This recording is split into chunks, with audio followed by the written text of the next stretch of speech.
Hello, everyone. Welcome to Legacy Leaders Roundtable. Today we have two co-hosts. It's Mark and Izabela.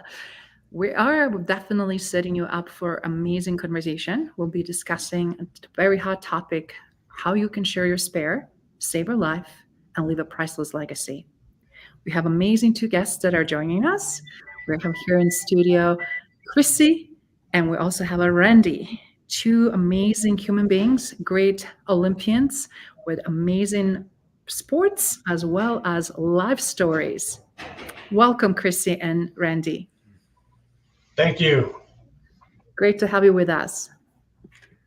So I just want to thank Izabela, one, for the beautiful studio that we have on the sixth floor here at down here on the south side of town. And I want to thank you and Crissy and Randy. I look back on the 6 months since I was realized I needed a kidney transplant. And the educational process for me has just been off the charts, from something that started in my Friday morning Bible study with guys saying, "McIntosh, get over yourself.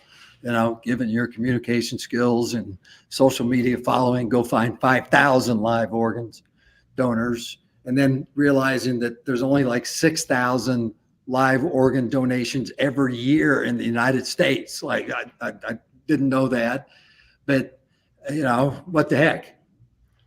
Go big or go home, right? And then that makes me think of all of you, Izabela. I mean, escaping war-torn Yugoslavia and working your way to the United States, and the successful business you've developed and encouraging people to leave a lasting legacy. Crissy, 2 golds and a silver in Barcelona, and giving Dick Franklin your kidney, and then Randy, 2 Olympic games and needing a kidney and a liver. And so we've got somebody who has donated, somebody who's received, and somebody who needs. But I think we all have a certain spirit where you go big or go home. And that's what we're trying to do with Drive for 5, right? We're trying to raise awareness that we've got a kidney crisis in America. We've got 90,000 people on the kidney transplant list, and we only have about 25,000 transplants a year. Most of them are deceased donors. So we're trying to increase the amount of live organs people can share their spare and save a life. And we're trying to also educate people about staying away from kidney disease and try to advocate for better policies around live organ donation. So I just want to, on behalf of Drive for 5, I'm just darn grateful you all are part of the team. So thank you very much.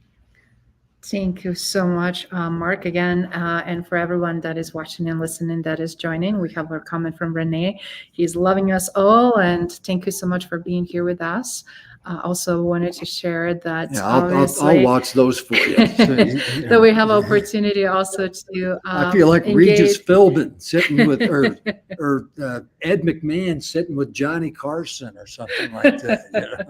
But for everyone that also is not familiar with Mark, obviously before he got discovered what is happening in his life 6 months ago, how everything changed upside down, was also a very well-known broadcaster, not only here in the state of Colorado in Denver, but also nationally and internationally. He used to cover actually some Olympics events and some major sporting events on the larger scale. And what's really, really heartwarming for me to see someone, when I came here as a refugee, actually, when I first watched some of your broadcasts, and I'm like, oh my God, the passion, the way you were delivering. I'm like, how'd that guy get on TV? An opportunity to also not only learn pronunciation and language itself, but also a passion for sports. And now we have 2 amazing athletes here. So we'd love to start with a Crissy story, if that's guys all right with you, because Crissy, you did something amazing. So do you mind reflecting a little bit of your career and what did you do in most recent year? Well, my career was a long time ago. In 1992, I made the Olympic team. I was Olympic swim team captain, and we won 2 golds and a silver, broke a world record. That was really awesome. Since then, I have been an Air Force spouse and mom and have traveled all around the United States, living in different places to follow my husband. But in my most recent couple years, I have had an opportunity to do a lot of volunteer work and be more involved with my community, which I kind of always was. But I think that was part of the translation into feeling moved enough to donate a kidney. So in August of 22, I donated a kidney to a fellow Olympian's dad. And that's how we all found each other. Mm. Well, I'll never forget when we first got to know each other, Crissy, and I asked you, because I wrote a column about you. All right, 2 golds and a silver, world records, giving a kidney to Dick Franklin. Which one is more significant in a life where you've had a lot of milestones? And she did not bat an eye, and she just said, giving a kidney to Dick is better than gold and silver. It's true, because and Randy knows this, once an Olympian, always Olympian. We're not supposed to introduce ourselves as former Olympians. We're always supposed to just say Olympian. And that's all great. And, you know, a lot of us, you know, do things around our hometown, or we're really active in our governing body or whatever.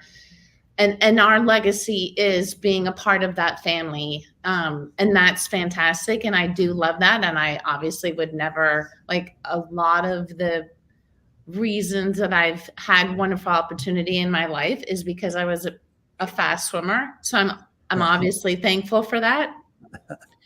Giving a kidney to Dick and allowing him to continue the kind of life that he wanted to live with his wife, DA, and their daughter, Missy. And now Missy's married, and Dick shares a birthday with his first grandchild, Kate. I didn't know that. That is why, like, the legacy of being an Olympian is fantastic. And Randy and I will always have that. The legacy of donating an organ means I have positively affected Dick's life, DA's life, Missy's life, her husband's life, her kids' life, and all the people that follow. You know, and so that's why it means so much to me. I love that, Crissy, when you said once Olympian, always Olympian, and that Olympic spirit definitely radiates. And a lot of people that are not aware of it, what also that means, would love to ask Randy his story, but also how he captured that Olympic spirit also through the opposite, now being on the receiving end, how everything changed in his life upside down, and what is happening currently. Well, my career was a long time ago too. They're all dished up. 94 and 98 was a stretch back. So yeah, that's a legacy that, you know, I'm from Steamboat Springs, Colorado, Ski Town, USA. I think if you don't, well, at least when I was growing up there in the early 80s, if you didn't ski, I think they actually asked you to leave town. But, you know, that's a legacy I'm very proud of. You know, things that I was able to do because I was given the gift of being a good athlete. But, you know, every Olympian, no matter how successful or not, also has to move on in their life in some way.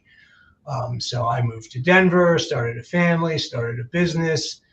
And then when I found out I needed a kidney transplant, was kind of an oh shit moment. More than any I ever had standing at the top of a ski jump. I'm not sure if I can say that, but you know, I've had some moments in my life where I considered my mortality as an athlete, but that was definitely the most significant moment. I took it on like I took on being an athlete, you know, head on. What can I do proactively to save my own life? And one of the first things they tell you when you're going through the process of needing a transplant is, you know, you have to advocate for yourself. You need to go find your own donors. And I kind of took on the mantra of, if I'm going to wait on the list, I'm going to die on the list, because unfortunately, that's the reality for the majority of people.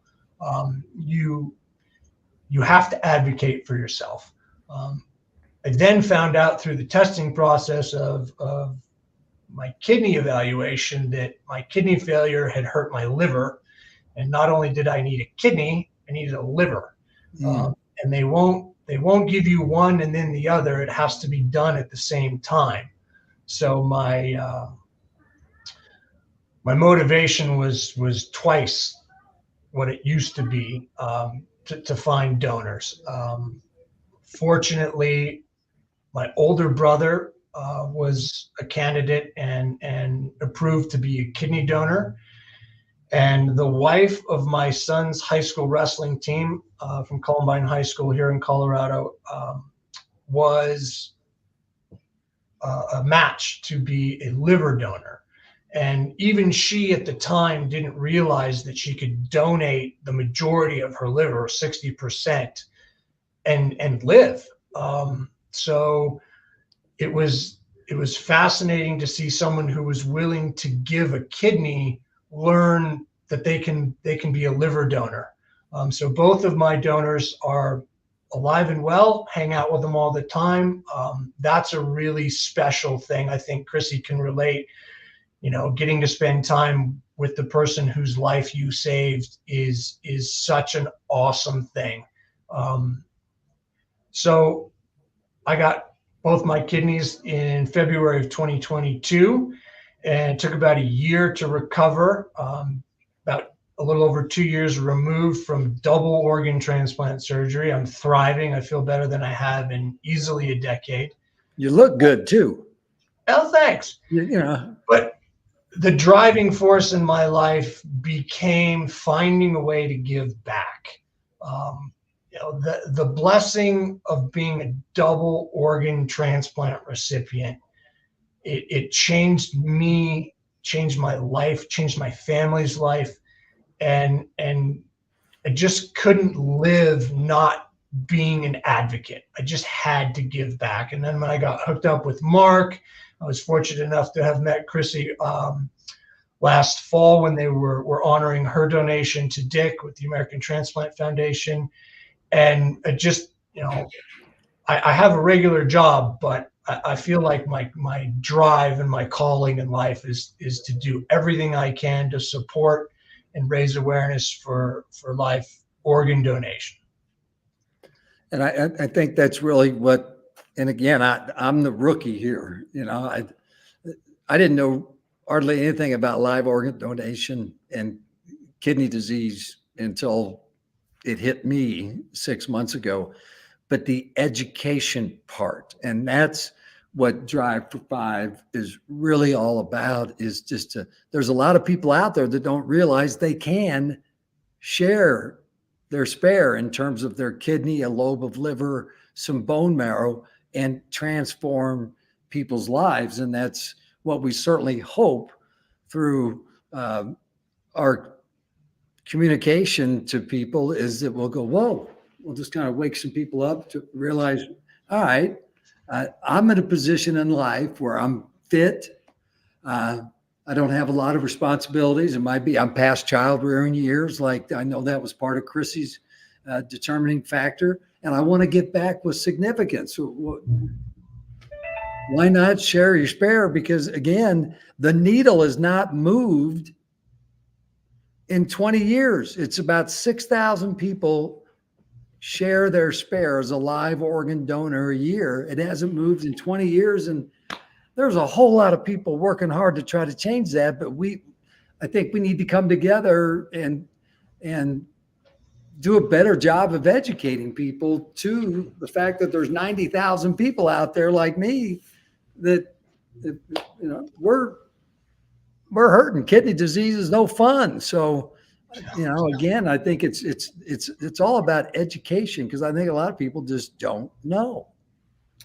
And that is so very true, because I remember when my aunt was diagnosed with pancreatic cancer and her liver was so severely affected. Mm-hmm. And at that moment, I was considering and going through process to be a liver donor, because I thought that way she can prolong her life and have opportunity not only then to seek treatment later on and have a better chances, not only survival, or at least extended her life. And it was in 2000, 2012, and a lot of things, again, as Mark pointed out, did not change. And right now we're looking things from multifold lens, right? How can we be preventative, not ever get to that point? And unfortunately, if you are being misdiagnosed or miss the symptoms and you end up to find yourself in that situation, what can we do to actually now help Mark and people like Randy to really change their lives? We have some really good comments here, and please feel free to ask the questions. Thank you so much for Dr. Muhammad joining us as well. We also have a conversation here from Bruce, and thank you, Bruce, for jumping in. We'll be checking all of your comments. Please feel free to ask questions. And again, Renee, it's so great to have you here with us. So anybody who is watching and listening, feel free to also be able to not only ask the questions of the audience here that we can really engage, but is also showing how universities are trying to at least differentiate from others, as well as different states with regulations, legislations, and as a result, outcomes. So Randy, go ahead. Well, I was going to read one of the comments. This is great stuff from Bruce. I received my kidney transplant in 2018 at the University of Utah after being on dialysis for 4.5 years. I've only been on dialysis a year. He's from Utah, local sports reporter, and he feels very blessed every day. But I have a question for Crissy, because obviously the first goal of Drive for 5 is to go out and recruit 5,000 live organ donors. So Crissy, can you share with people what the process was like for you as a potential donor, what you had to go through? Because I think it's a process. Yeah. And the process, I'm not trying to diminish the effect of having a surgery. I mean, I did have to have a surgery, but my recovery was on a scale of having an emergency appendectomy in my early 40s versus giving an organ was a piece of cake. So like I joke about it, but it really was very simple. Here's the thing about being an organ donor. Even like you might be able to just do the paperwork and find out that you probably are not a good candidate. That takes literally nothing but like 10 minutes of your time, So I think I would love to encourage anybody who feels like they're in a window that would possibly be interested in donating a kidney or part of the liver is just fill out the paperwork. Just find out if you're even a candidate or not. It takes nothing. It takes no blood work, no needle sticks or anything. The next step of it, after you filled out the paperwork, which is, pretty dynamic, and, there's a lot of family questions or whatever, but it's easy. The next thing you do is you do a urinalysis, which again, takes no time at all. You don't have to go anywhere to do it. You don't have to donate any blood or anything. So again, just the first couple steps to finding out, even if it's in the realm of the possible, would be helping a lot of people. Yeah. Because you might find out that it's not even an option for you, and that's totally fine. You might find out you're in great health and you might be a great match for someone, and that might inspire you to take the next couple steps, which again are not, they're intense in the sense that they want to ensure the donor health and the recipient health, and obviously to make sure you're a great match. But again, they're not painful. The testing is not hard, and in the end, when you realize that you are a match and you're going to be able to change someone's life for the better, it's very rewarding compared to being in a hospital for 2 days and giving a kidney. It literally has not changed my life physically. The only way it's changed my life is for the better. I got new family, new friends, new things I'm interested in. I'm like Randy. I feel a sense of community with the things that I participate in.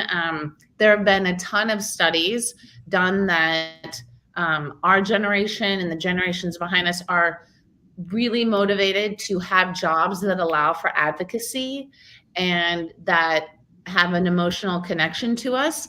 And so I feel like the more we talk about this, the more we take away the ick factor, the more we take away the worry of donating an organ, the more we're going to find people being able to help, people like Randy, people like you, people like that doctor. 4.5 years on dialysis Yeah. is that's reaching the end of the line, is my understanding. That's a long hard time. That's a long, yeah, that's a really long time. And so to be a donor is, even just to start the paperwork is not a big deal. I would encourage as many people as I can start the paperwork if it's something that's interesting to you. And this is something they don't talk about enough, I don't think. Two things. One, up to the very moment before they put you under, you have an option to say no. Yeah.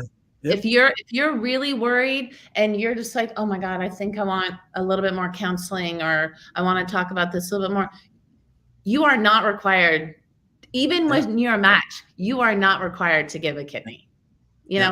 That's one. Two, every hospital, facility, everywhere that does transplants, their objective is not only to make the recipient whole and healthy as they possibly can be, but also the donor as well, because you're not going to get donors if they're not well taken care of.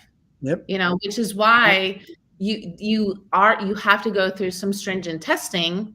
Again, not painful, not hard, but they're interested in your health as much as they are in the recipients. So, yeah. I mean, it's multifaceted. I know, but and beyond those initial tests, you do have to have some blood tests and then a psychological test, but all that is paid for. Some people think, oh, I can't afford it to go through all that. Correct. So not only does the recipient's insurance pay for this, but if I were in a position to donate, but I wasn't going to be able to take, 2 weeks off of my teaching job, there are places where you can apply for financial aid that will help you cover those costs of maybe unpaid leave, especially for family members. Like, let's say this is your child that needs it and you have to leave work. You're not even the person receiving the organ, but you're taking off work. You have to help someone recover. There are companies that will,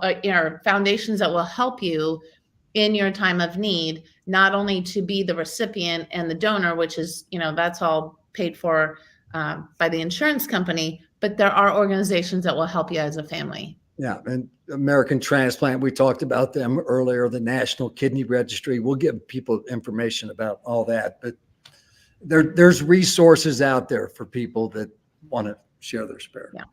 Absolutely. And it's so great to hear from you, Crissy, how simple process it was for you. And obviously see now on the other side, how actually you still live very fulfilled life. You don't have any limitations in terms of donating the kidney, and quality of your life did not deteriorate. Because I just have one problem. It didn't make me better in CrossFit. So I'm really bummed. I still am a terrible I still can't, bench press more than my weight. So, but, stay lovely. Well, you gotta, show that Olympic spirit and just start working a little harder. Right. Yeah, no, I have not. I don't care about the scars, so I still wear a bikini because I feel like I can, but I have other scars from my emergency appendectomy, which was a really terrible operation and really ruined my guts. This one, again, the worst thing was you get a little cut like this big, and sometimes it gets itchy in recovery. Okay. Yeah. Wow, that was really bummer. So easy compared to probably what Randy, I'm imagining so, and this is the other thing about a recipient, I would love to hear the kind of the same, your path, Randy, because your health is going this way and then you get the transplant. So not only do you have to get yourself back to where you were before you had an operation, you're trying to get yourself back to where you felt good before you needed a kidney and liver. You know, I got to start here, gave a kidney, came back here, piece of cake. Yeah, my scars are significantly bigger, mostly because of my liver transplant. But I too plan to wear them with pride. The process as a recipient is long. It's the biggest takeaway looking back on everything now is now that I am so healthy and I feel so good, I realize how sick I really was. I mean, I worked almost right up to the month of transplant. And now looking back, I wonder how I did what I did all the way through being sick. It's life changing. It's life transforming when you get an organ transplant. It's a very humbling thing. I had two people who were willing to give literally of themselves to save my life. My brother and I have always been close. I have a younger brother. The three of us have been thick as thieves our entire lives. But the relationship that I have with my older brother, it's almost comical now, because I feel like he's literally, he's my hero. I mean, I've had athletes that are heroes, people I looked up to in my athletic career or my business career. But Joel and Kelly truly are my heroes. And they're not just my heroes because they saved my life. They're my heroes because they also have become advocates for organ donation. Awesome. And it's really amazing to see how the story spreads when more people are involved. My brother's a high school teacher. He has a big tattoo that says vacancy right here in fluorescent pink, which was my thank you gift to him for donating his kidney. He loves showing it to people. He shows it to all his kids in school. I mean, we'll be somewhere, we'll be in the most inappropriate place.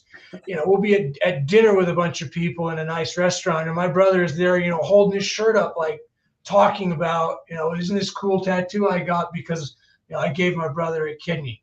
You want me to solve my catheter? No. Yeah. I just wear cool T-shirts. Yeah, there you go. I recommend tattoos personally. I love tattoos also, but your brother's a superstar. It's a long process. It's a secretive process. As the recipient, they don't give you like step by step, like, okay, we got 3 people in the queue and this one looks like it's going to work out. They don't tell you anything until they call you and say, hey, we've got your donors. What's a good day for you to come in and have your life saved? I was lucky. I knew both of my donors. They're terrible at keeping secrets. We all knew, but that's not typical. And also, the change it has had on everyone around us. It just, I can't imagine still being sick. I can't imagine, not being in the position that I am in now to live my life and advocate and recruit and go do everything I can to see that as many people who need an organ have the opportunity to have their life saved like I did. Advocacy for this has really become the focal point of my life. And it changes you. Yeah. And I'd like us to kind of dive in here in the last 30 minutes of just some of the realities of today. And that a lot of people, you talk to them, they go, oh yeah, I'm a donor. I signed my driver's license, DMV, I'm a donor. Well, people need to realize only 2% of those ever get used. Why? Well, people don't die in a setting that is conducive to harvesting organs. So, or they don't have healthy organs and they just don't even know right, it. I mean, right, there's right. And so what we're trying to encourage everybody, it's great that you sign up on your driver's license to be a deceased donor, but we're after live organ donations. They're, and so we're trying to educate people to that reality that, you can take that next step and get signed up to potentially be a live organ donor. And I think that's one of the things that. And there are a lot of long-term evidence that points out that living donors' organs have a lower rejection rate, more longevity for the recipient, healthier life for the recipient.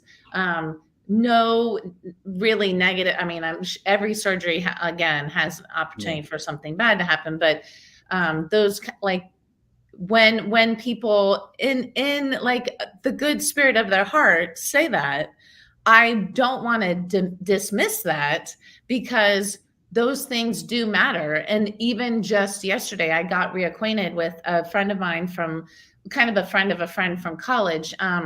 Her husband was on the Olympic team with me, and he tragically passed away in a car accident in like 2005 or 6. And we just reconnected on Instagram. And I posted something from the American Transplant Foundation, and she reached out to me and she said, when Eric passed away, we donated a lot of his organs and, everything that we could. Well, he was still alive for a while in a medical setting, in a coma. And then they had that opportunity. Yeah. That is not always the case when you sign your driver's license. So again, like it can work out, and that is great. What we're trying to do is just elevate the chances of more people having more successful donations at a higher rate. We're not dismissing that. And if you don't want to be a living donor, like that is totally fine. Like I said this in a group, I will never jump out of an airplane with a parachute. I will never. Oh, do it. It's fun. Okay, that's what my husband said. I literally will never do that. It's not for everybody. I get it. I will videotape it and I will watch you and cheer you on. I will never be doing that. I get it. There are people like, I would never give an organ. Okay, totally fine. But let's talk about it, because someone around you might be interested, and it might affect someone that you know, and then you could just be an advocate and an ally. Yeah, just for everybody. About right now in America, about 70% of all the transplants, and we have about 25,000 transplants a year. We got 90,000 people on the list. We only have about 25,000 transplants. So you do the math there. There's a lot of people stuck on dialysis or dying, but about 70% of those are deceased donor transplants. And we're trying to increase the amount of live organ donations because it's better for the recipient. Another thing that I'd love to talk about are the voucher system. Randy, do you feel comfortable talking about the voucher system and explaining that?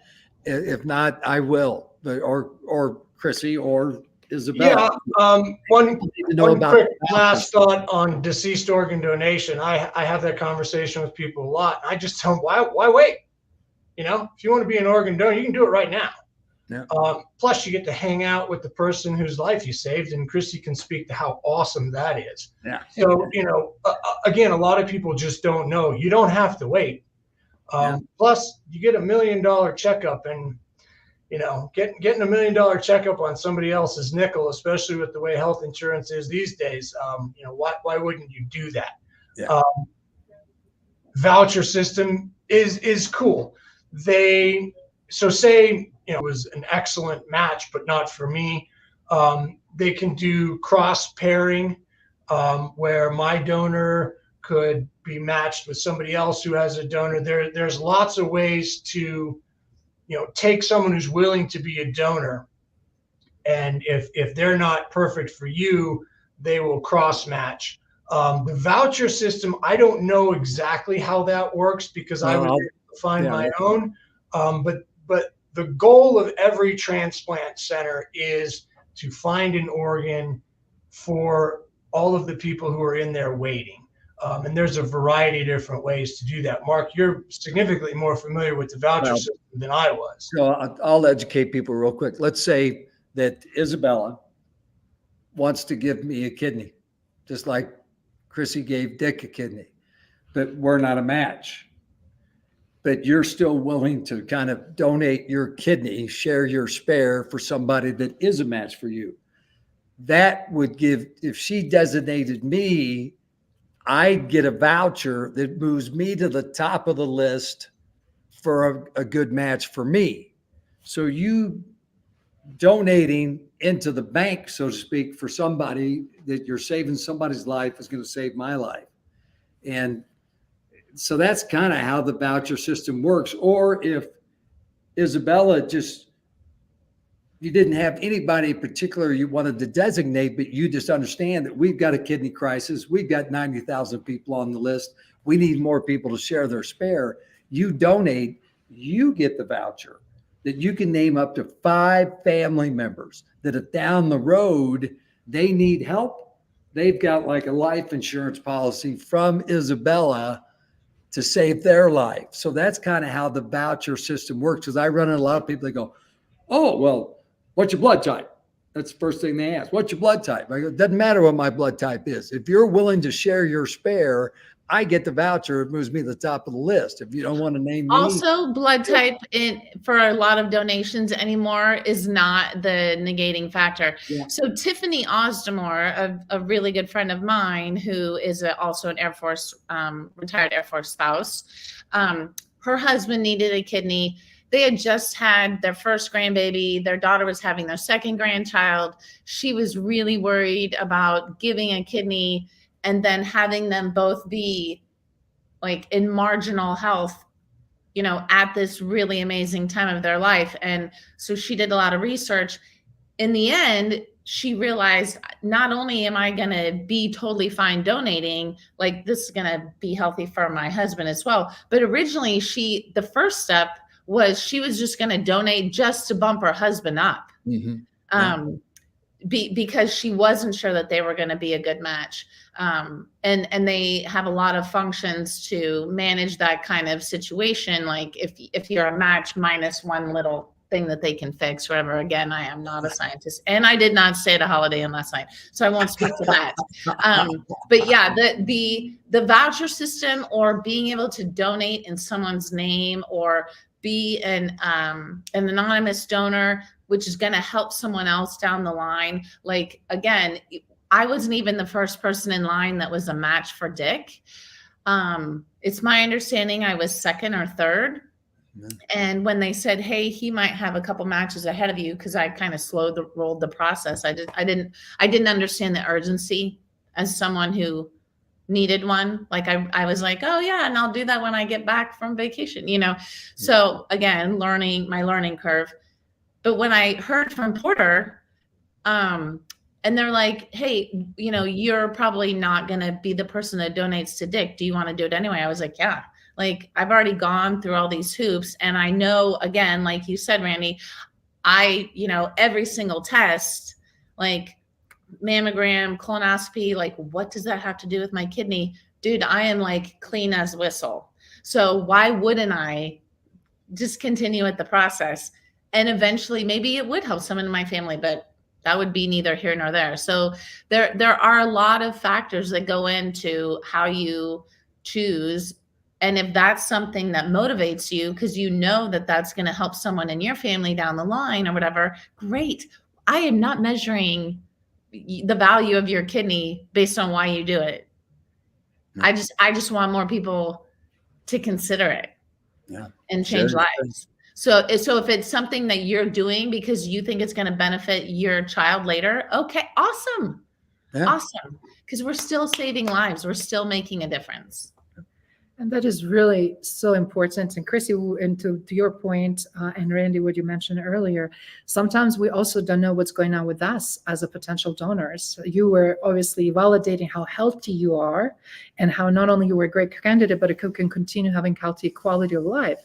And through these avenues, a lot of people can discover, and I discovered through that process of like, oh, I actually have something else that I need to take care of.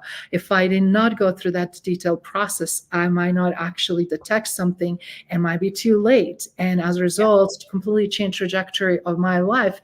And I'm hearing also from other people, like when you try to do greater good, sometimes also you understand, we're never knowing, what might else happen. And as a result, continue to not only again to change your life, but continue to inspire and change others people's lives as well. Right. And it's such a great legacy and ripple effect, isn't it? There you go. The legacy leader knows all about that.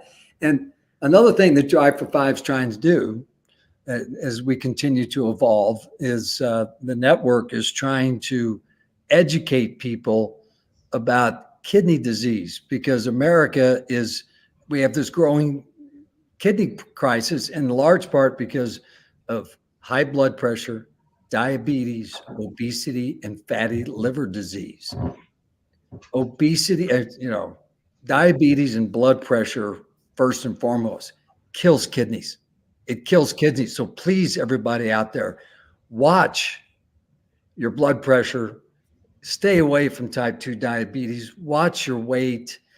We have to take better care of ourselves, because I've been on dialysis for a year. It's no fun. And so that's another thing that the Drive for Five Network is trying to do.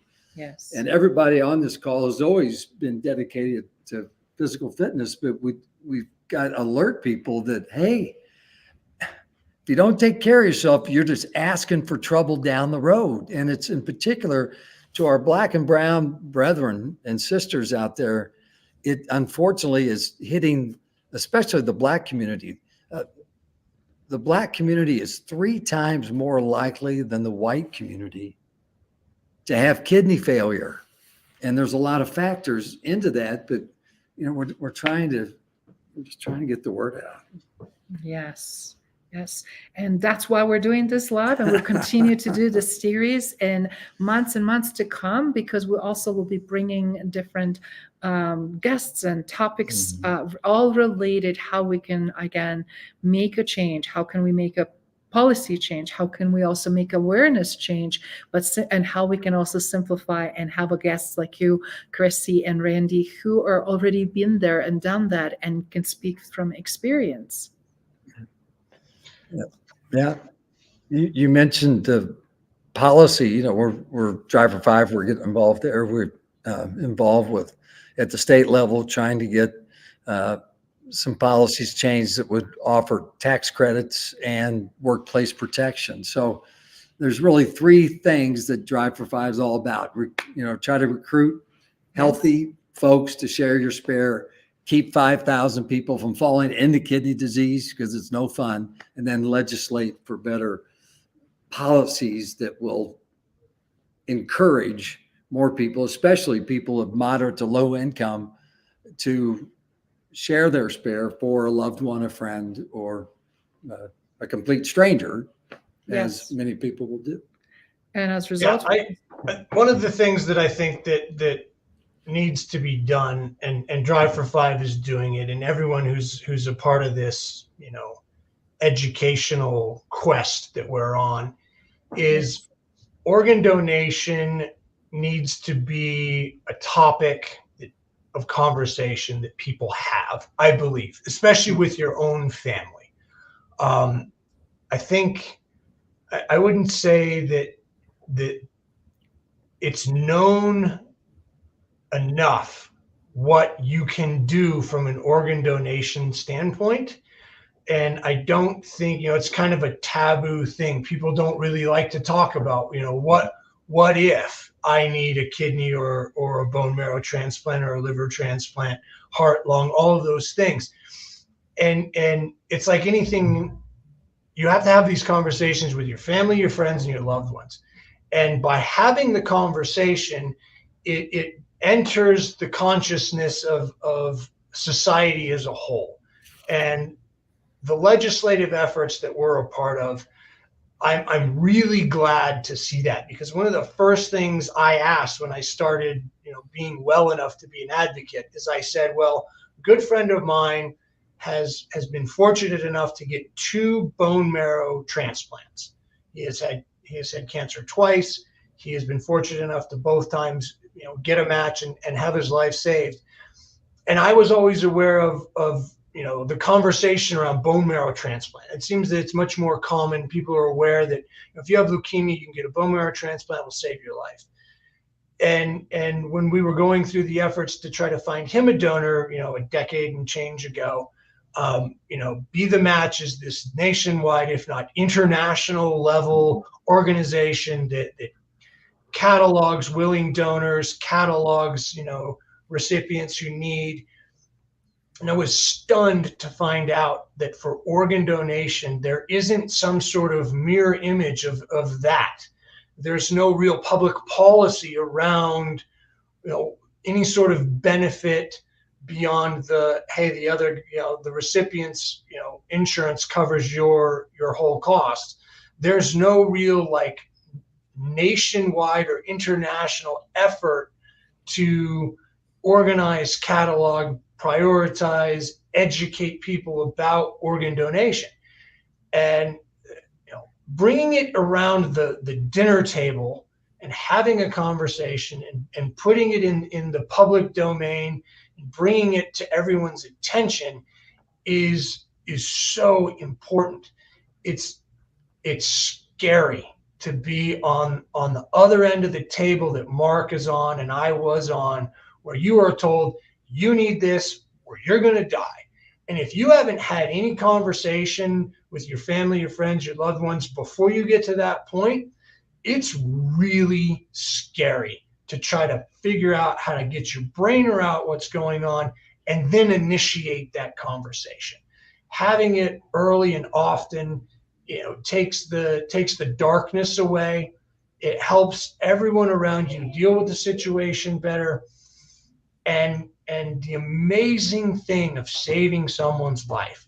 I mean, everybody wants to do something amazing in their life. I don't care if you're the most simple person or you have aspirations to be, the president of the United States or a gold medalist or a world champion at baseball, football, basketball. It doesn't matter.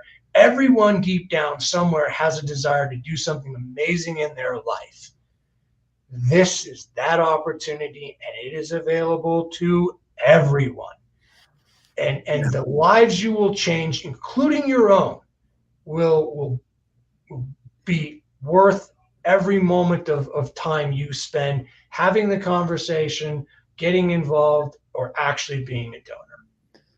Brilliant. Well said. And I will say, there is, in the live organ donation world, on the kidney side, for deceased donors, it's a fairly organized, where you go on this list that this, as you have said, often you're on this list and you're going to die on this list.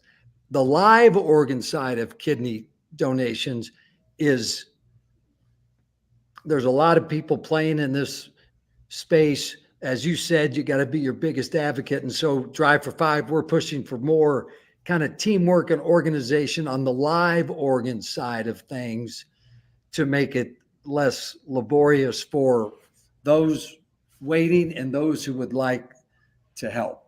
That as we all know, change does not happen overnight, but we're not going anywhere. I don't plan to. Yeah. Yeah, I'm super irritating. It's in my genes, so I can use that for good. It's my thing. That's your superpower.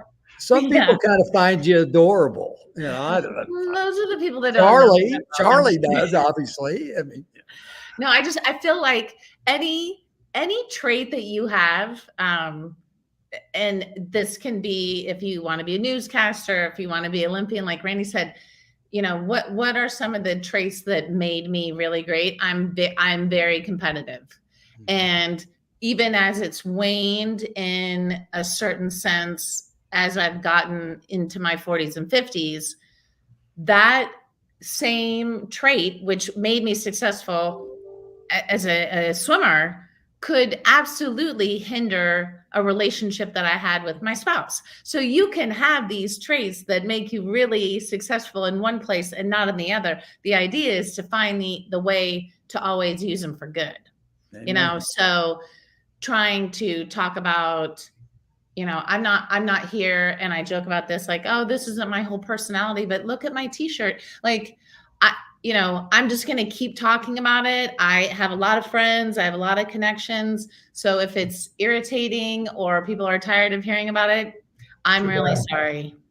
I'm just going to keep bugging people because I feel like this is a value. And yeah, so like I'm taking some of my stick-to-itiveness and I'm transferring it to the other things around me that I think I can make a difference somewhere else. And based on our conversation and this live, our participant here, Bruce, who also obviously received the kidney, also expressed an interest to get involved with Drive to 5, which is fantastic. And again, for everybody watching and listening, I wanted to highlight this, how these conversations and dialogue start. So now we have another advocate who is being on the receiving end, had a need and demand, and also can share his story. Bruce will definitely get in touch with you, and we'll be posting the links here, how you can take action, how can you go and pre-screen and see where you're at, as Crissy was mentioning, how easy that decision is. And then from there, you can find how great health you are, or maybe find out some things that may not maybe going in your favor, and tackle things as a champion, as a true pro, right? And then make that right Olympic decision. spirit. And make a Go right get that colonoscopy. Woo! They're not that bad. They really aren't. You're asleep Really, the whole time. I talk to people and I go, because now that I'm totally geeked over, what's your blood pressure, Yeah, you got a new lingo. You have a whole new. A lot of people, they just don't know.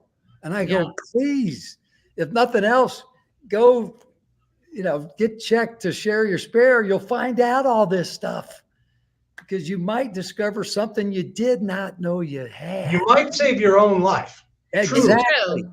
Exactly. True. Yeah. And for everybody out there that you're going, okay, all right, this makes sense, I want to explore further. Drive for 5, we have a special link on the National Kidney Registry website that we'll put that link on this. Yes. That you go there and that'll get you started, and they'll just walk you through it. And so at the very least, you might save your own life. Yeah, I mean, it's true. I had a couple of donors, were people who wanted to be donors, and they were like, oh, I do X, Y, or Z in my life. I used to smoke cigarettes. I drank too much when I was in my 20s. I have a heart murmur, or, they come up in their own brain with what they think might be, a gate that they can't cross through to be a donor. And it's amazing how anymore things that, a decade or so ago were a problem and would disqualify you, that medical science has moved beyond that. I had a couple of people who I told them, I said, it doesn't matter. Just please go, if not for me, for yourself, just go jump through the first couple of hoops, which are fill out some paperwork, pee in a cup, and maybe, take a vial of blood. And suddenly these people were like, oh my God, they called me back. They want to do more testing on me. And they were like, I thought for sure I wouldn't be a donor. I wouldn't be a candidate. It just go find out. Yeah. Take that next step. Yeah. It's kind of exciting. Honestly, I wasn't I don't have any chronic health problems. I come from a pretty healthy family. I knew that I didn't have kidney disease. No one in my family did, or whatever. When you start understanding the process and going through it, it's kind of exciting. Like I don't think I realized how sick Dick was or maybe I wouldn't have like slow rolled the, oh yeah, I'm actually, at my cabin in New Mexico. I'll pee in my jug when I get back. Like I literally did not understand the urgency at all. And then as I got closer and realized that I was the match and I was the person, they literally were like, hey, what's next Tuesday look like for you? I was like, dude, I'm taking my kid to college. Like, what are you talking about next Tuesday? And like understanding like the need, and it was me. I was excited. Like I was so glad that I had gone through the process. So it's like, again, you talk about people wanting to do good things in their life or whatever. Like you help local elementary school kids in their gardens outside. Like that's awesome. All of those places are necessary for us to be functioning society. And so, yeah, not everyone's going to be able to donate an organ, but it's super easy to find out and it might save your own life. Fantastic. Yeah. So we're right here on top of the hour. I want to just thank you, Crissy and Randy, for being guests here today, and everybody that participate, from Renee to Muhammad to Bruce and others. We definitely look forward to further discussions and conversations.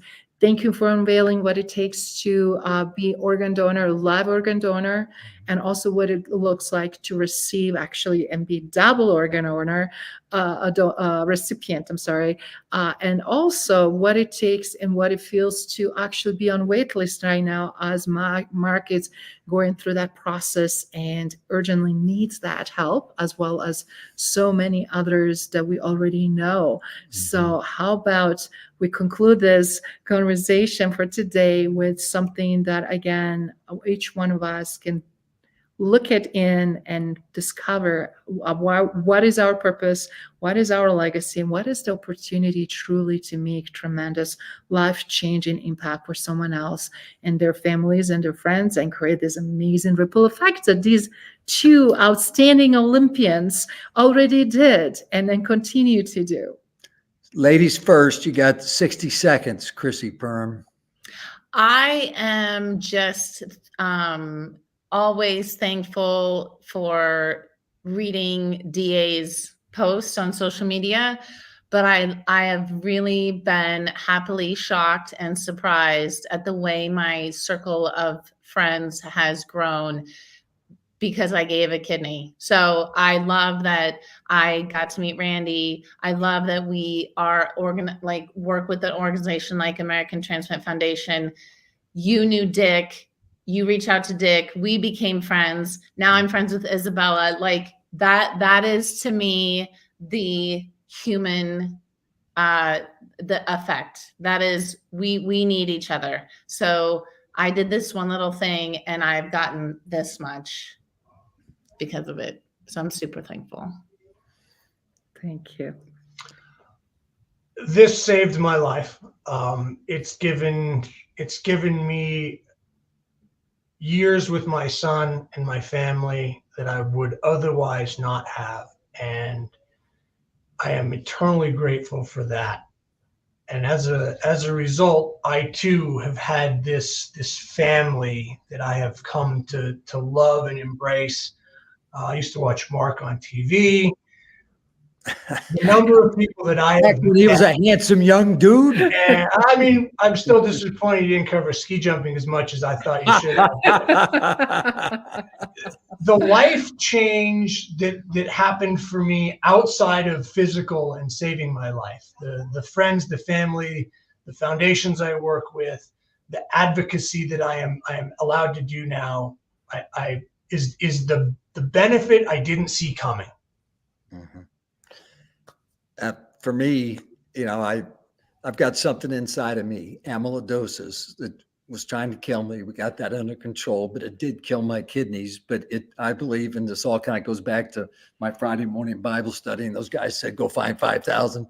Well, I just kind of feel like I'm on assignment here to educate people. And that if I never grow weary of that task of educating people that you can share your spare and stay away from kidney disease and all that kind of stuff, I'm going to reap the harvest. And obviously I've reaped the harvest with getting to know all of us. I mean, we're all kindred spirits here. And 6 months ago, I didn't know any of you. And I just want to say, closing with amazing leadership that Mark exudes and bringing everybody together while he's still on wait list and waiting so patiently for much needed kidney. He's also corralling and advocating for everyone else. And to me, looking from Legacy Leader perspective and from Legacy Leader Show and everything that Legacy Leaders Institute stands for, this is the living example of what that looks like from leadership standpoint, from Mark, from Crissy, and from you, Randy. So I look forward to highlight when everybody asks me, who are those legacy leaders, Izabela? Who are those exemplary community members, and how we create ripple impact in so many lives? This is how it's done.